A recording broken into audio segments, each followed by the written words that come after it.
Mes chers élèves, bonjour. Ravi de vous retrouver une nouvelle fois dans une nouvelle vidéo.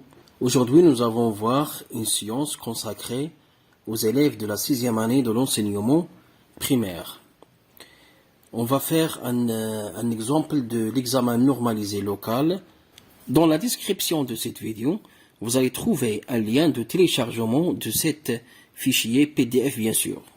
Comme vous le savez bien, l'examen normalisé, bien sûr, portera sur 3 rubriques. Il y a la compréhension de l'écrit, il y a les activités réflexives sur la langue, et il y a aussi la production de l'écrit. Alors, on va commencer par la compréhension de l'écrit. Nous avons devant vous un texte. Le titre de ce texte est « Québec, des idées originales pour la sécurité routière ». Bon, je vais vous lire le texte et puis on va répondre à ces questions. Québec, des idées originales pour la sécurité routière. Au Québec, une région francophone du Canada, les solutions pour renforcer la sécurité routière sont très originales.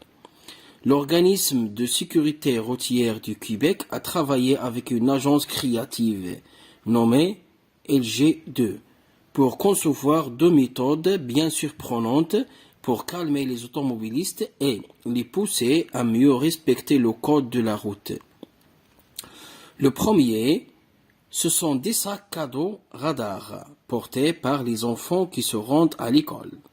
Si le véhicule est trop rapide, de gros chiffres rouges indiquant la vitesse apparaissent sur le dos de l'enfant. Une manière de sensibiliser davantage au danger de la vitesse des automobilistes à proximité des écoles. Le second est un passage piéton un peu spécial. Quand une personne s'approche, les bandes jaunes se détachent du sol pour former une barrière devant la voiture. Impossible de ne pas s'arrêter pour laisser traverser les piétons. D'après les petits citoyens Sarah. Alors, ce texte est suivi de 8 questions. La première question, quel est le titre de ce texte? Bien sûr, le titre de ce texte, toujours un texte, dans un texte là où il y a un titre, le titre est en haut du texte. Québec, des idées originales pour la sécurité routière. On va l'écrire ici. Donc, Québec.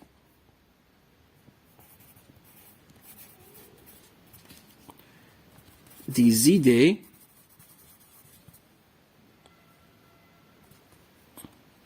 originales pour la sécurité routière. Voilà. Deuxième question, quel est le type de ce texte? Bien sûr que ce texte est un texte informatif. Il n'est pas narratif, il ne raconte pas une histoire, ni descriptif, il ne décrit pas quelque chose ou une personne. Donc c'est un texte informatif dans lequel on donne des informations. Combien y a-t-il de paragraphes dans ce texte? Dans ce texte, il y a 1, 2, 3, 4 paragraphes, bien sûr. 4 paragraphes. Voilà, donc nous avons ici du choix. On va cocher la bonne réponse. Un paragraphe, 2 paragraphes, 3 paragraphes, 4 paragraphes. Donc on va cocher 4 paragraphes parce que c'est la bonne réponse. Voilà. Le thème de ce texte, les civilisations universelles, la citoyenneté, science et technologie. Bien sûr que dans ce texte, on parle de la citoyenneté, bien sûr. La citoyenneté. On parle de la sécurité routière et ça entre dans le cadre de la citoyenneté, bien sûr. Voilà. Troisième question. Quelle est la première méthode pour calmer les automobilistes? Alors, pour répondre à cette question, on va chercher dans le texte. Nous avons ici, dans ce texte, on a parlé de 2 méthodes pour calmer les automobilistes. On a ici le premier. Alors, le premier, ce sont des sacs à dos radars. Ce sont des sacs à dos radars. Alors, on va écrire la réponse. Alors, la première méthode, la première méthode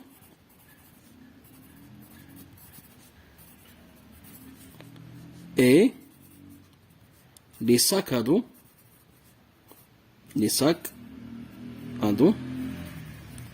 radar et les sacs à dos radar. Sixième question, quelle est la seconde méthode pour calmer les automobilistes? Alors, la première méthode, elle était les sacs à dos radar. Deuxième méthode, c'est la seconde, où le second est un passage piéton un peu spécial. Voilà, un passage, on va dire ça. La deuxième, ou la seconde méthode, est, bien sûr, est un passage piéton un peu spécial. Voilà. La septième question, que font les bandes jaunes quand une personne s'approche du passage piéton? La réponse existe dans le quatrième paragraphe, lorsqu'on parle de la seconde solution, pardon. Alors, quand une personne s'approche, les bandes jaunes se détachent du sol. Alors, on va écrire la réponse quand une personne s'approche,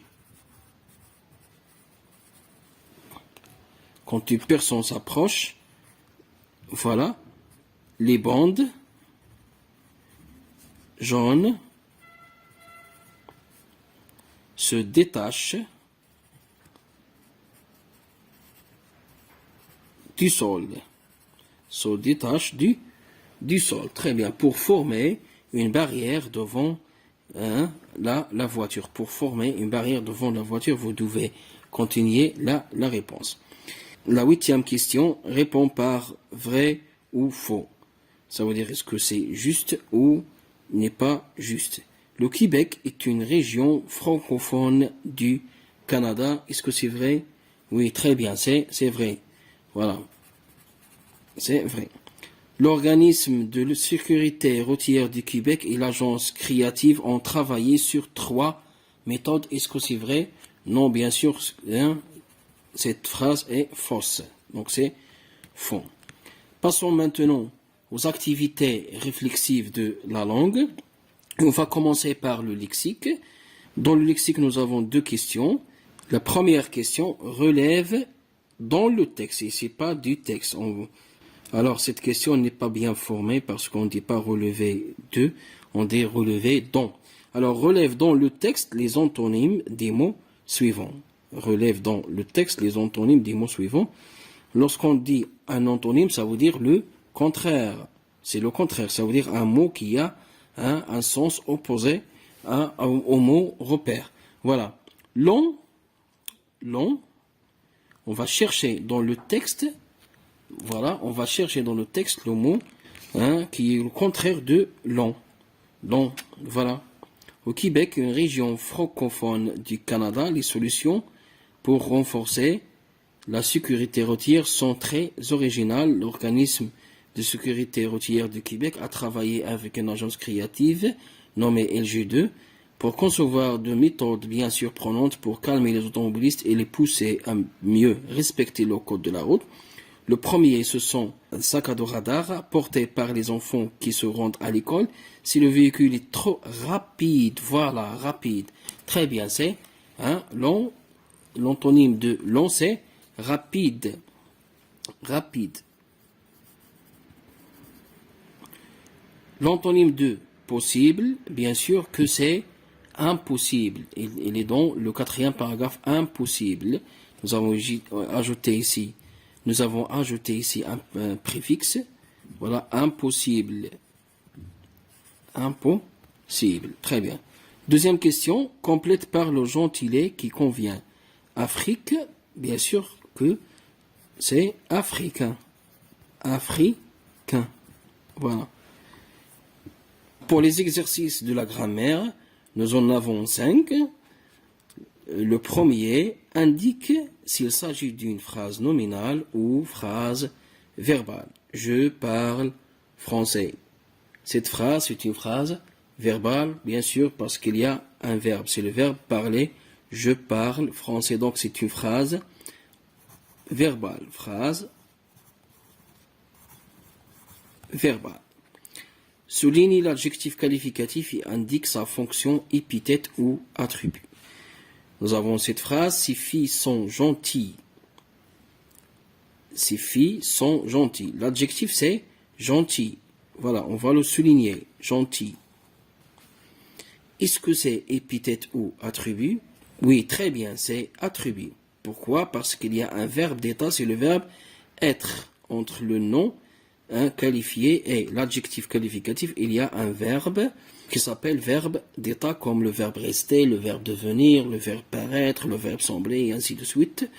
C'est ce qu'on appelle les verbes d'état. Ici, nous avons le verbe être. Donc, c'est un adjectif attribut. Attribut, voilà. Troisième exercice, réécris les phrases suivantes en remplaçant les mots en gras par un pronom complément d'objet direct ou complément d'objet indirect. Ça veut dire la pronominalisation, complément d'objet direct et complément d'objet indirect. Le, la, les, nous, vous, tout, me, lui, leur, et ainsi de suite. Tu prépares les gâteaux. Les gâteaux, c'est un complément d'objet direct, bien sûr. Les gâteaux, est-ce que c'est un nom singulier ou pluriel? Très bien, c'est pluriel. Donc, qu'est-ce qu'on va dire? Tu les prépares. Très bien, tu les prépares. Les remplace les gâteaux. Tu les prépares. Voilà, point. Karima téléphone à ses enfants. Karima téléphone à ses enfants. À ses enfants, c'est un complément d'objet indirect. Ses enfants, c'est pluriel. Karima téléphone. Très bien. Qu'est-ce qu'on va dire? Karima, oui, très bien. Leur téléphone. Leur remplace à ses enfants, parce que ses enfants, on a dit que c'est pluriel. Donc, Karima, leur téléphone.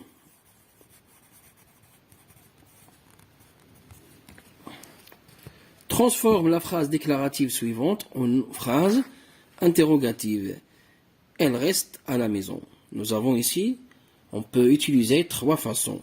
Soit on va réécrire la même phrase avec un point d'interrogation, et on a utilisé ici l'intonation. À l'écrit, on a utilisé le point d'interrogation, et à l'oral, c'est l'intonation. Par exemple, il reste à la maison. Mais lorsque tu ajoutes le point d'interrogation, on va le lire comme ça. Elle reste à la maison. Alors, c'est ce qu'on appelle, c'est l'intonation. Il y a deuxième façon, c'est d'utiliser est-ce que. Alors, est-ce qu'elle reste à la maison? Ou l'inversion du sujet. Reste-t-elle à la maison? Alors, on va ici prendre la deuxième méthode. On va écrire est-ce que. Alors, nous avons est-ce que avec E à la fin, mais il y a elle. Deux voyelles que se suivent. On va supprimer la première, on va mettre l'apostrophe. Est-ce qu'elle reste à la maison? Voilà. Est-ce qu'elle reste à la maison? Voici notre phrase interrogative. Transforme la phrase affirmative suivante en phrase négative. Nous avons ici une phrase qui est à la forme affirmative et on va la transformer à la forme négative. On a déjà vu que pour transformer une phrase de la forme affirmative à la forme négative, on doit voir ou regarder le verbe. Où est le verbe dans cette phrase? Je dois vérifier les informations. Il y a le verbe devoir, doit. C'est un verbe qui est conjugué au présent de l'indicatif. Ça veut dire que ce n'est pas un temps composé. Et on a déjà vu dans la classe que les mots ou les éléments de la négation, qu'est-ce qu'ils font? Ils encadrent le verbe. Donc, je ne dois vérifier les informations. Ici, on va choisir ne pas, ne pas, parce que il n'y a pas d'autres mots qui nous poussent ou qui nous obligent de choisir d'autres éléments. Par exemple, si nous avons je dois toujours vérifier les informations, sa négation c'est je ne dois jamais. Parce qu'il y a toujours, on va mettre jamais. Mais ici, il n'y a pas d'adverbe. Donc, je ne dois pas. Je ne dois pas vérifier. Vous devez continuer la phrase. Vérifier les informations. Très bien. Passons maintenant à la conjugaison. Il y a 5 questions. Je conjugue ou conjugue le verbe entre parenthèses au présent de l'indicatif. Je, le verbe vouloir, être jardinier. Je, très bien, je veux être jardinier. Conjugue le verbe entre parenthèses à l'imparfait. Nous, le verbe sortir, nous verrons. Le verbe sortir, c'est un verbe de troisième groupe. Le radical, c'est sorte, S-O-R-T. Et la terminaison de nous pour l'imparfait, c'est I-O-N-S. Donc nous sortions. Nous sortions. Nous venons. Conjugue les verbes entre parenthèses au passé composé. Vous, le verbe partir en vacances à Taroudante. Vous, le verbe partir, c'est un verbe de troisième groupe. Il se conjugue avec l'auxiliaire être, bien sûr. Donc vous êtes, on va dire, vous êtes. Partir, le participe passé de partir, c'est parti. Mais nous avons ici l'auxiliaire être, donc le participe passé s'accorde en genre et en nombre avec le sujet. Vous, c'est, bien sûr, c'est pluriel, donc on va mettre S. Et on peut aussi mettre ES si ce vous est féminin. Il, le verbe chercher c'est un verbe du premier groupe, il se conjugue avec l'auxiliaire avoir, et là, il a cherché, le participe passé du verbe chercher, c'est chercher comme ça avec E, accent. Il a cherché la solution au problème. La question numéro 4, conjugue le verbe entre parenthèses au futur simple de l'indicatif. Tu, le verbe sauter, le mur, sauter c'est un verbe du premier groupe. On va écrire l'infinitif comme tel est, comme ça. Et on va ajouter la terminaison du tu, c'est AS. Tu sauteras le mur. Tu sauteras le mur. Très bien. Conjugue le verbe entre parenthèses à l'impératif présent. La deuxième personne du pluriel, ça veut dire vous. Le verbe travailler. Travailler, c'est un verbe du premier groupe. Il y a à la fin ER. Au lieu de ER, on va écrire EZ. Tout simplement. Travailler bien. Travailler bien. Voilà.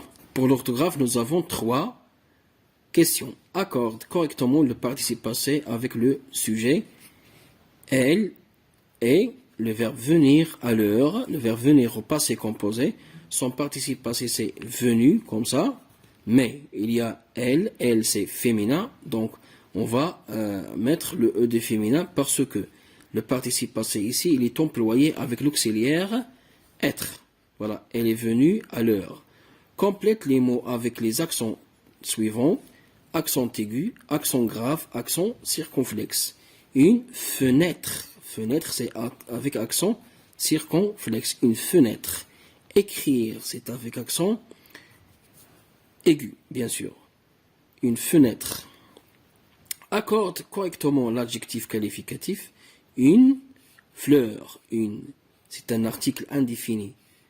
Bien sûr, féminin. Fleur féminin, donc joli. C'est un adjectif qualificatif masculin. Pour exprimer le féminin ici, qu'est-ce qu'on va ajouter? On va ajouter le E du féminin. Une jolie fleur. Une jolie fleur. Troisième rubrique, c'est la production de l'écrit. Complète les phrases ci-dessous par les mots suivants. Regardez, feu de signalisation, les trottoirs interdits. Pour traverser, donc c'est ce qu'on appelle ici, c'est la réécriture. Vous avez un texte dans lequel il y a des mots qui manquent, et on va mettre chaque mot à sa place convenable. Toujours dans l'examen de de la sixième année, que ce soit dans le premier semestre ou le deuxième semestre, dans la production de l'écrit, il y a toujours deux parties. Il y a la réécriture et il y a la deuxième partie, c'est la production de l'écrit. Dans la réécriture, on vous demande parfois de mettre des mots dans leur place, dans un texte dans lequel il y a des mots qui manquent, ou parfois on vous donne un texte, des phrases qui sont en désordre et on vous demande de les mettre en ordre pour avoir un texte cohérent. Aujourd'hui, dans cet examen devant vous, nous avons le premier cas. Donc, pour traverser, s'assurer que les le permettent. Regardez, les, c'est pluriel. C'est un article défini, pluriel. Donc, qu'est-ce qu'on va... Bon, les feux de signalisation. Très bien. Les feux de signalisation. Pour traverser, s'assurer que les feux de signalisation le permettent. Il est de traverser n'importe où et n'importe comment. Très bien. Elle est, très bien, elle est interdit. Elle est interdit. Deux de traverser n'importe où et n'importe comment. Troisième phrase, il est nécessaire de bien des deux côtés de la route avant de s'engager. Bien sûr que c'est regarder. C'est regarder, voilà. Il est nécessaire de bien regarder des deux côtés de la route avant de s'engager. Il faut circuler sur et les accotements sur les trottoirs. Pour les piétons, il faut circuler sur les trottoirs et les accotements. Deuxième question, rédige un paragraphe en 5 lignes au moins pour informer tes amis ce qu'ils doivent faire pour respecter le code de la route. Alors, dans cette partie, pour la correction, il sera basé sur beaucoup de choses. Tout d'abord, la lisibilité. Ça veut dire l'écriture. Ça veut dire que ton texte doit être lisible. On peut le lire avec une écriture qui est distinguée, qui est bien soignée. La pertinence des idées. Ça veut dire que tes idées qui sont dans le texte doivent être pertinentes, qu'ils ont un sens. L'emploi correct du lexique ou de l'orthographe usuelle, grammaticale et ainsi de suite. Ça veut dire que